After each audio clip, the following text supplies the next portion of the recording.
আসসালামু আলাইকুম রাহমাতুল্লাহি ওয়া বারাকাতুহু।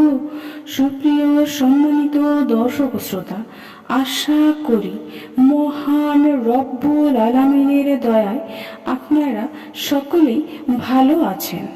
কোনো মহিলার স্বামী যদি তার উপর অসন্তুষ্ট থাকে, স্ত্রীর সাথে ঝগড়া করে, স্ত্রীর প্রতি অসন্তুষ্ট, স্ত্রীর প্রতি খেয়াল করে না, কথায় কথায় ঝগড়া মারামারি করে, তাহলে স্ত্রী প্রতিদিন এশার নামাজের পর 100 বার এই তাসবিহটি পড়ুন। আর যদি কারো স্ত্রী অসন্তুষ্ট থাকে, তাহলে স্বামী প্রত্যেক দিন এশার নামাজের পর 100 বার এই তাসবিহ পড়ুন। এশার নামাজের পর সর্বপ্রথম 11 বার দুরূদ শরীফ পড়ুন। অতঃপর ইয়া হান্নানু ইয়া হালিমু, আল্লাহর এই দুটি নাম 100 বার পড়ুন। অতঃপর শেষে আবার 11 বার দুরূদ শরীফ পড়ুন। অতঃপর দোয়া করুন।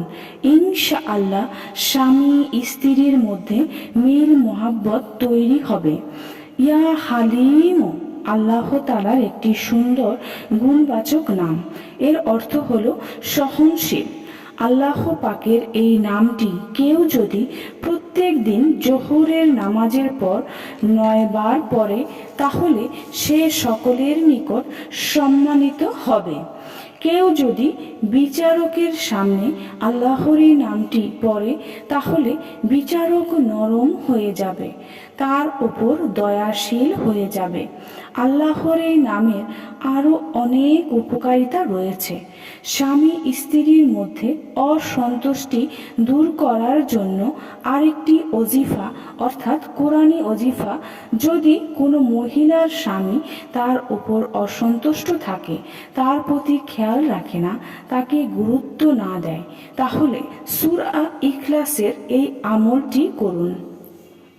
প্রত্যেক দিন সকালে ফজরের নামাজের পরে এবং রাতে এশার নামাজের পরে এই আমলটি করবেন।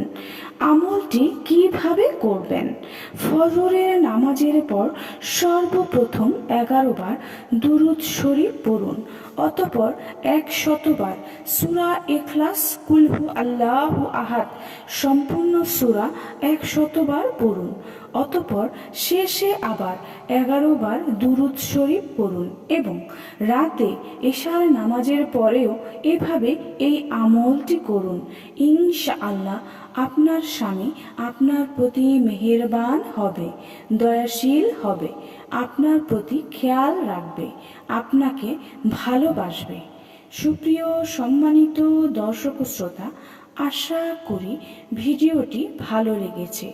ভিডিওটি যদি ভালো লেগে থাকে, অবশ্যই চ্যানেলটি সাবস্ক্রাইব করবেন, লাইক করবেন, কমেন্ট করবেন এবং বেশি করে শেয়ার করে দিবেন।